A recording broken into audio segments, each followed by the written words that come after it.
Meu nome é Patrícia Staniche e eu vim aqui hoje contar para vocês um pouco sobre a suplementação nutricional em pacientes após um quadro de sepse que estão em reabilitação. Nós sabemos que após um quadro de sepse, o indivíduo desenvolve alterações multissistêmicas, que vão desde alterações cardiovasculares, motoras, psicológicas, respiratórias, que levam o paciente a uma limitação, muitas vezes, das suas atividades de vida diária, dificultando o processo de deglutição, de mastigação, de digestão, de manutenção da preservação das atividades de vida diária, como banho, alimentação, vestiário, mobilização na cama, deambulação, que seria o caminhar ou se levantar. E com todas essas limitações que podem acontecer, o indivíduo apresenta uma dificuldade na ingestão de alimentos e, com isso, ele desenvolve o que nós chamamos de um balanço negativo de calorias e proteínas, que levam como consequência na composição corporal a perda de peso e perda de massa muscular, que na grande maioria das vezes confere um quadro de fraqueza generalizada ao paciente. Essa fraqueza, para ser reabilitada, ela precisa de oferta nutricional e ela precisa de um estímulo fisioterápico, que nós vamos contar com uma gama de profissionais que vão trabalhar como reabilitadores do paciente.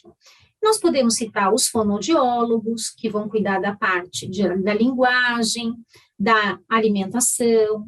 Nós podemos contar com os fisioterapeutas motores e respiratórios, que vão fazer toda uma programação de exercícios, buscando a reabilitação das funções motoras do indivíduo e respiratórias, como nós dizemos. Nós vamos contar também com os terapeutas ocupacionais, que vão nos auxiliar na manipulação de utensílios, como talheres, mouses, escova de dente.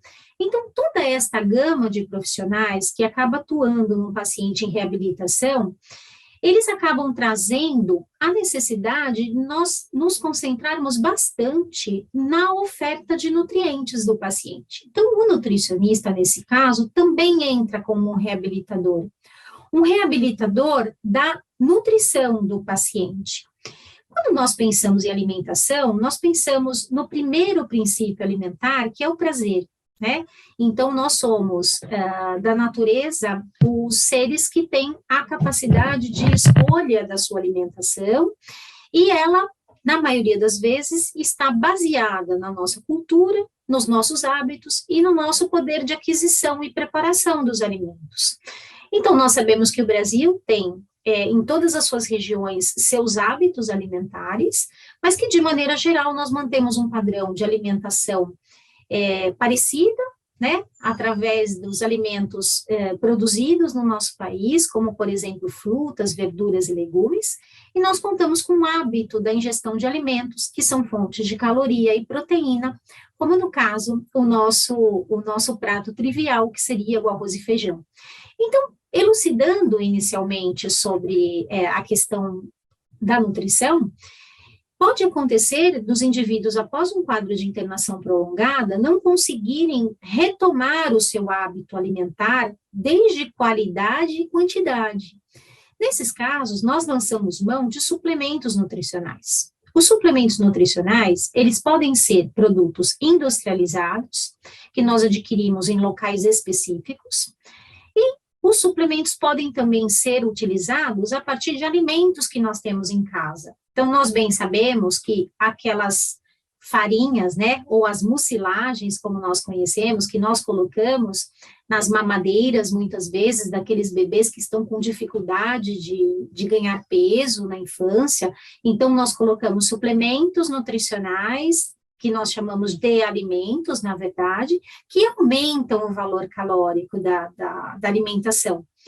Muitas vezes nós lançamos mão de suplementos naturais também, como alimentos, no caso do óleo, né? Então, quantas vezes nós não colocamos um pouco de óleo a mais na alimentação da criança, ou colocamos um azeite, ou colocamos alimentos que têm uma quantidade maior de gordura, né? Então, os antigos colocavam gema de ovo. Então, algumas estratégias já são muito conhecidas entre nós para aumentar o valor calórico da alimentação. Então, nós temos aí essa memória de que quando o indivíduo está emagrecido, os antigos faziam gemada, os antigos faziam um leite reforçado com farinha láctea, com mucilon, né? Então, as mães, né, as nossas avós, usaram muito dessa prática do aumento do valor calórico. Mas a modernidade facilitou que nós tenhamos produtos desenhados industrialmente com esta finalidade, aonde os nutrientes estão controlados, né? Nós temos a certeza do quanto aquele produto tem de caloria, de proteína, de vitaminas e de minerais.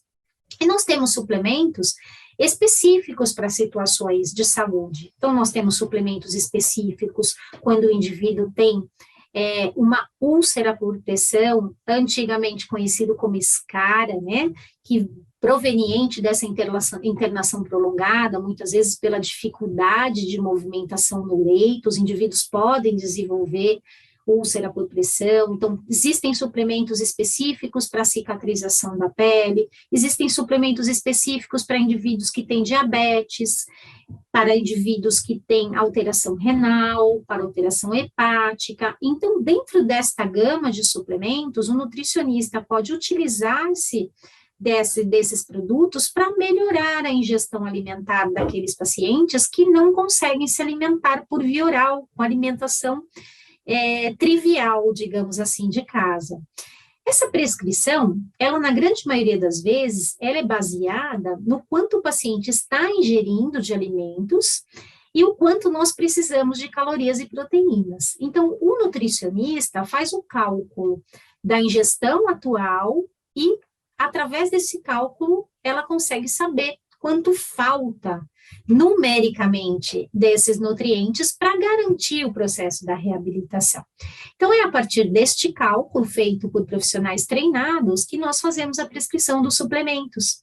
E esses suplementos podem ser acrescidos na alimentação, desde a alimentação geral, que nós dizemos, né, indivíduos que não têm dificuldade de mastigação e deglutição, até em pacientes que estão com algum grau de disfagia, que seria a dificuldade de mastigação e deglutição. Então, existem produtos industrializados em pó, existem produtos líquidos, existem produtos só de caloria, só de proteína. Então, a melhor coisa a se fazer é ter uma avaliação do estado nutricional do paciente pós a alta, para que o nutricionista consiga fazer a prescrição de suplementos que possam garantir esta oferta nutricional para facilitar o processo da reabilitação. Sem esta oferta, os estudos demonstram que os pacientes não têm a mesma recuperação quando eles estão subnutridos, ou melhor dizendo, estão emagrecidos, enfraquecidos. Então, a junção dos suplementos nutricionais desenhados e prescritos pelo nutricionista ou pelo médico vão garantir a toda essa equipe multiprofissional uma sustentação para que os exercícios possam trazer benefício a esse organismo que teve o seu estado tão debilitado após essa internação prolongada. Então, encerrando essa nossa breve conversa, eu gostaria de dizer que os caminhos que nós devemos tomar para que a oferta do suplemento nutricional seja adequada à condição do paciente passa por uma orientação no momento da alta de toda a equipe de profissionais que reabilitaram este paciente, que trataram este paciente no hospital, com um planejamento nutricional da consistência, da quantidade dos alimentos e a prescrição de suplementos nutricionais para garantia do processo de reabilitação. Então é isso, muito obrigada.